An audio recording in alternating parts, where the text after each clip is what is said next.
Hello, welcome to session 38 in my Not Your Average Bible Studies.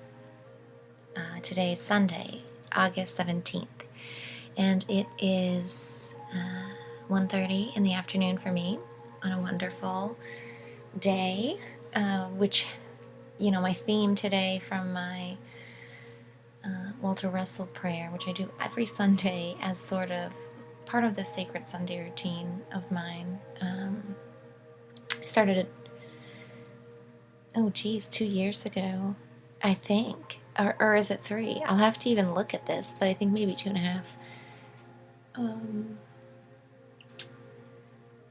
But anyways, I love this prayer that he offers. It's a prayer from the Divine Iliad, a book he wrote. If you've never heard of Walter Russell, he's really a cool dude. Him and his wife are very smart, wonderful people in my opinion, who you can learn a lot from in so many different ways. They cover so many different things, from meditation to metaphysics to literal cosmology and physics, and chemistry and organic physiology, in so many different ways. Very interesting people from the early 1900s. And godly people. Actually, that was one of the first he is one of the first, the prayer, choosing to do it and commit to that, actually, which came through Brian Scott and the Reality Revolution. I don't know, now I'm kind of promoting things here at the start of the Bible study today. But these are people who have an influential role on my practice, so I guess maybe I'm paying homage of it today. Nice on a 17. Nice on a 8/17 day. 8/8 again. Retribution and karmatic service, paying homage and respect where it's due, and really enjoying it. That's one thing I love to do, and I'll say real quick too, is I have this sort of loving practice that I come in and out of over the years, but I've done since, I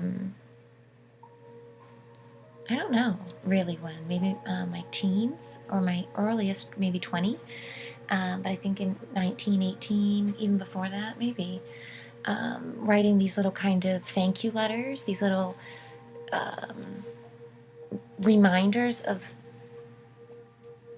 dots connected, influential sort of epiphanies gained from different authors, from different people, from different lectures, and not every single one, of course, and sometimes not even ones the most important. It's not like I don't really have a thing behind why I've written them down for some of them for different reasons, but sort of do little thank you letters, and it's nice. It's good exercise.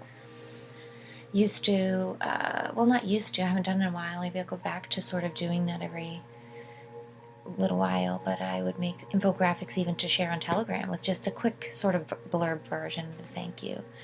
I did on Instagram for a little while, and I used to be back on there years ago, before 2020, and I got kind of like shadow banned over there. But anyways, reeling myself in through where I came from, paying homage to the Reality Revolution, which introduced me to the meditation version of a spoken prayer, highlighted from the book, The Divine Iliad from Walter Russell. And I actually read that entire book because I wanted to, of course, but because of having committed to the prayer and finding actually such deep answers and wanting to hear more. I couldn't recommend more reading anything from him. The Universal One is really a great one. I actually recently found a visual version of it, an audio version on YouTube, and it has visuals behind it, and so far I really am enjoying this version of it, other than other versions that I've had. Just the PDF, of course, and plain online with the plain audio. Maybe one day I'll buy a real version of it. I love that. or it'll come to me as things do, right? That's kind of what I usually do, is things come to me as they're meant to, and when the time is right, there it will be. That's what happened with the New Testament. Back to get myself on track here with my Bible study. I happened upon a little pocket version of Gideon's Bible here. It's an American sort of common Bible. I think that maybe they like give these out at AA and things like that, but it was left here, and yeah, there was a couple of them, and I kept one for myself. Things have been coming together so amazingly ever since. Things are coming together beforehand, and I don't think that one specific book or ritual or practice or person really can be the linchpin for you. You are your linchpin, you know, and your connection, my connection with God, Source Creator, is the thing that has been percolating and marinating the whole time. And that when things are just right for me is when things come together and come through. And so it cannot be any other way. But also my way is unique to me. But in reading the book and in walking the walk and working the work, being the one coordinate person that I am, that plane of existence, that defining happenstance that is me, of all of the billions, they say, people, statistically, I am me. It's a pretty high lottery choice to be born, right? To be you out of all the other people. And so, I think that in itself, that's a gift from God. That is the fractal discovery point that we're given, that each one of us is given. That's sort of an image of God. It is the choice to discover more through your finite, defined choice point, where you are, your set and setting, and what time period you're in, who your parents are, all of these things. I think, honestly, if I, had come around to things at different times, I wouldn't have been integrating them the way I am now, but I'm so grateful that I am able to integrate and listen to different terminology and verbiage from all different walks of life and all different avenues, and to hear and look to hear for the unity and truth within. Instead of thinking we're all saying separate things, what's the division? How's it different from what I know? And how can I critique it? How can I bounce back at it? How can I have a comment for it, a correction? But instead, can I look to see the unity, the parallel ground between how it says what we already know, how it speaks the truth. And so that's how I'm coming at reading the New Testament. That's as well as from sort of a metaphysical sense in my own sort of understanding of what life is, and in our own discovery of life. It includes the physical body vessel, it includes the mental space, it includes the spiritual space, and we're blessed with a dominion over these areas, and to cultivate them over our lifespan with co-creation with God. Through the whole connection with the Holy Spirit, through guidance of Jesus. That's such a wonderful thing, this bringing together A Course in Miracles with reading the New Testament too, as well, for me, is these different versions of his assistance and his words and his teachings, and how he interact with others and how others view and interact with him, is really enjoyable. It's really such a wonderful thing to do. Thank you for joining me. Thank you for listening to me in this extended forward introduction to the reading to chapter 20, where we'll actually pick up today. I'm hoping to just read the first half here, sort of, and then we'll do the second half next week. If you're brand new, welcome. And if you're not new, thanks so much for joining back again. let's pick up at the start of chapter 20. For the kingdom of heaven is like unto a man that is a householder, which went out early in the morning to hire laborers into his vineyard. One thing that I just want to say here at the very start, and then I think I'll read probably through the whole parable, and then that's where I'm going to talk about it at the end and then end it for the day. But just to highlight the focus and the POV that this lesson, the moral, is sought through, is showcased within. The first person and the sort of hero in the hero's journey, the star character of the plot that Jesus is seeking to tell and teach about and draw parallel to make those who listen, or to help and assist and to clarify for those listening in the audience with ears to hear, to put their consciousness, their point of view in the witnessing of the story in the shoes of this landholder, the householder, the one who set forth to hire people to work in his vineyard. And also saying that the kingdom of heaven is likened to this man. So it's, what do we know about a lord, a man who is a lordship over his estate and a king of his dominion, right? And has a dominion of which he oversees. This is the other deep running systematic understanding and energetic gnosis, I think, that lies within the parable and in the message that I think Jesus very aware of. The words and scriptures may have it hidden a bit, but that is just because it's of a density and depth quality that it resides underneath. It just cannot be surface level. It's not light in that manner. You have to have lungs like a scuba diver to dive deep and get down there, and you have to have the muscle resistance, the knowledge quality of how to swim down there, of the pressure of the water, of all the things. You have to gain that experience. You have to have the mastery points in order to gain the deeper depth messages, I think, that lie underneath here.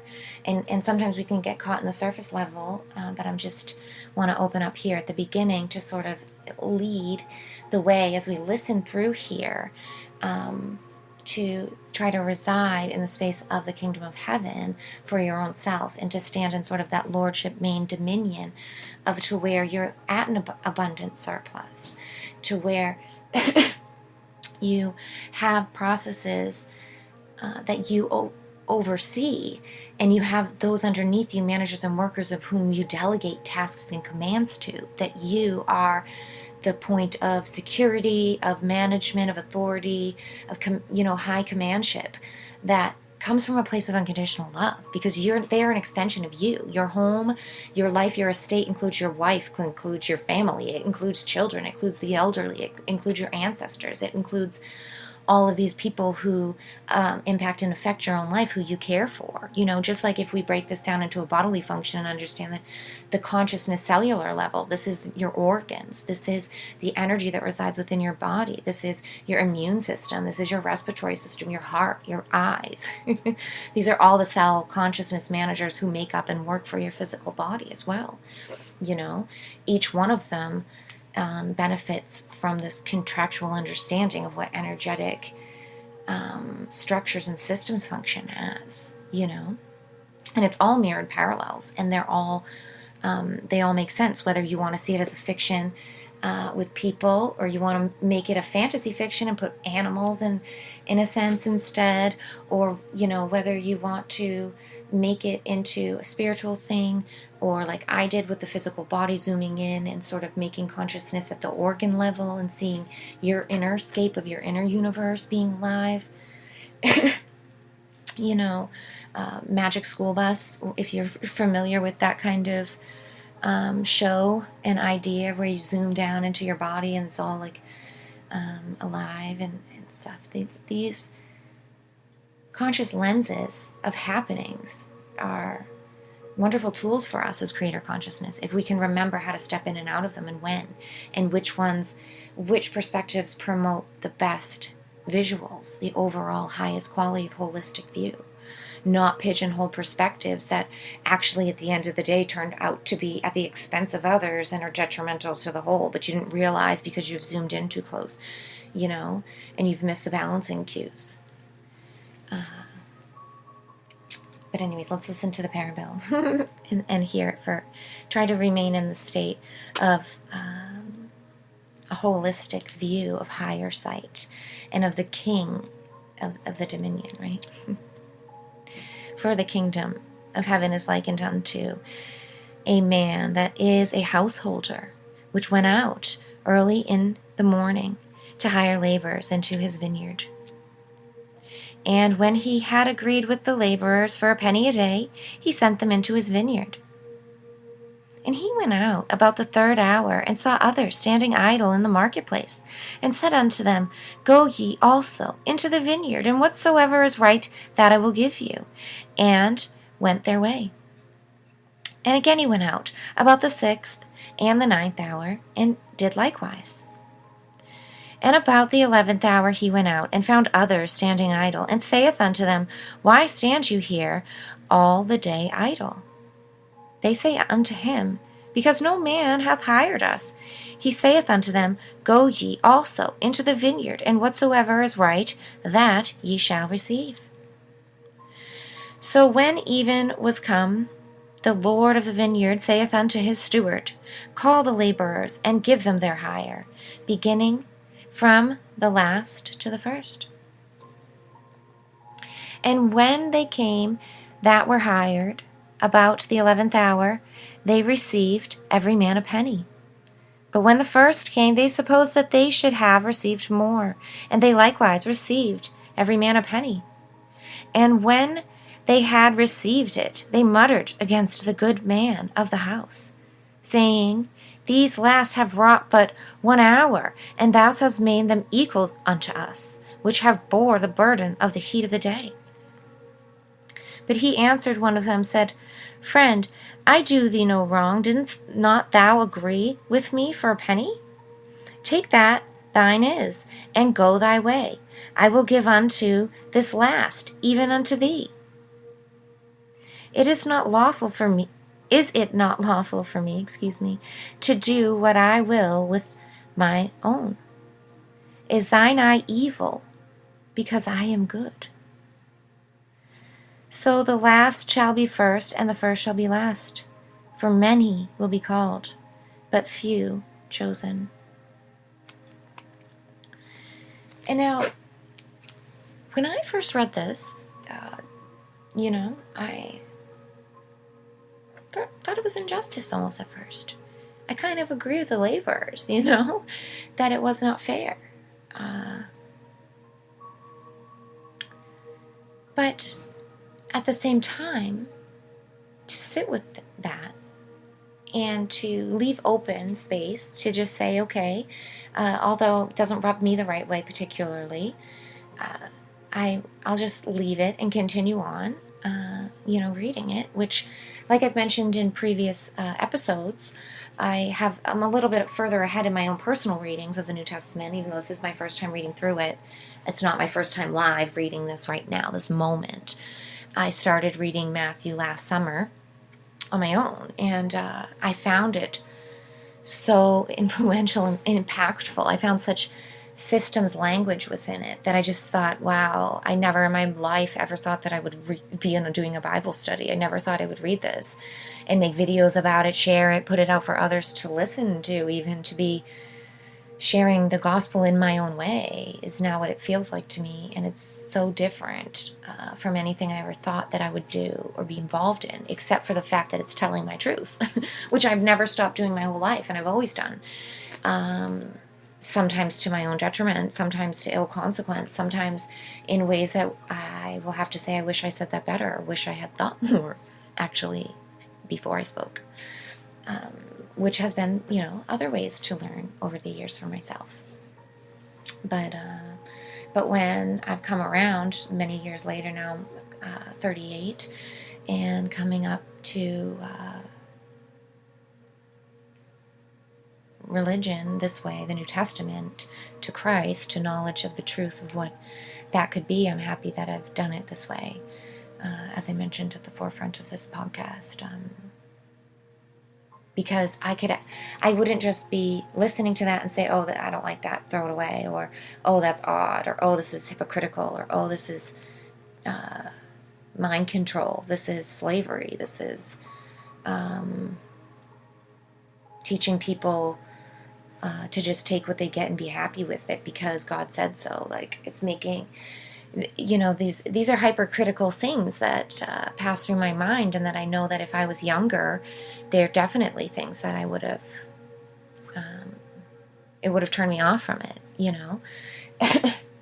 unless, certain people get into it a lot and then they just find servitude in it. I think it just go along with it because it says so, and that does fit for some, but for me, I wanted to just ruminate on it and chew on it. And like I said, I've read this a little while ago and then come back around to it. And now each week before I come back into where I'm at the podcast bookmark, I will read over the chapter that I'm going to come up to throughout the week and plan kind of how I'm going to do it, or, get familiar with, not plan what I'm going to say, because that's, I like to go kind of speak freely while I'm recording. But to reread it so that it's fresh in my memory, because I'm in Mark right now in my own personal reading.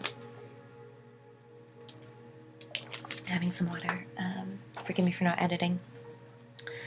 But yeah, just to refamiliarize myself with it a bit, and to come back to here again, and to think.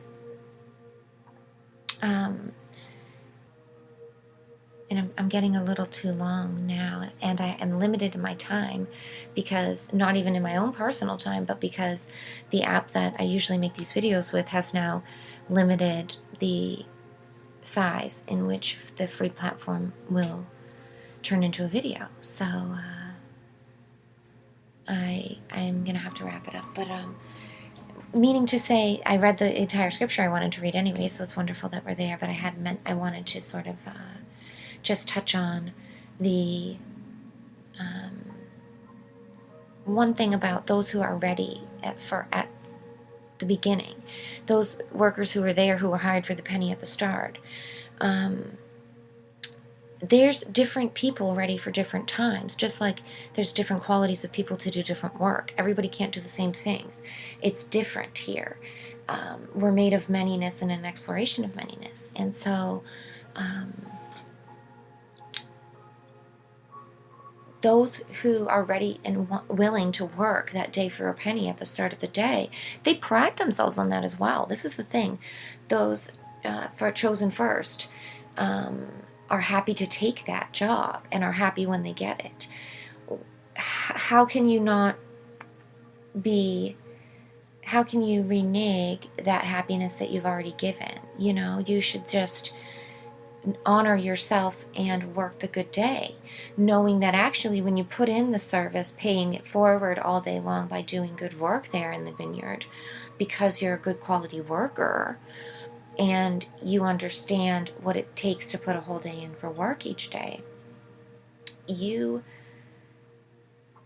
are being paid, quote unquote, not of course in money, but this is the other inversion about money and material gains and physicality of worldly items, putting too much value on these things. But you're being paid retribution in different ways throughout the day in doing that good work and being that role. And you are happy to be in that role. That's what that first role of longevity is supposed to be about. It's like the grandparent complaining that now they've got grandchildren to enlighten and play with or help take care of. It makes no sense. Yeah, you've been here since the start, but there could be no other way. There has to be those who've come through, and you have a different wiser seniority given to you because of that placement. It doesn't mean that you need to sprint it out all day long and break your back all day long either, because look, the man who is the lordship over the house has that longevity already in mind, that knows that, yeah, there needs to be more laborers throughout the day. We need more people to do the job. So he's out bringing in here and here and more to help keep up productivity, to help keep up that those people who've been there can delegate. Oh, here's new workers, you do this, this, and that. Great. They can keep their own steady pace and go delegate those others out into the field further away. People don't really see it in that sense. People aren't willing to share the work, share the load, and share the retribution, and share the whole goal and outcome. They want to be prized above others instead of being holistically part of the whole team, and then the team being done at the end.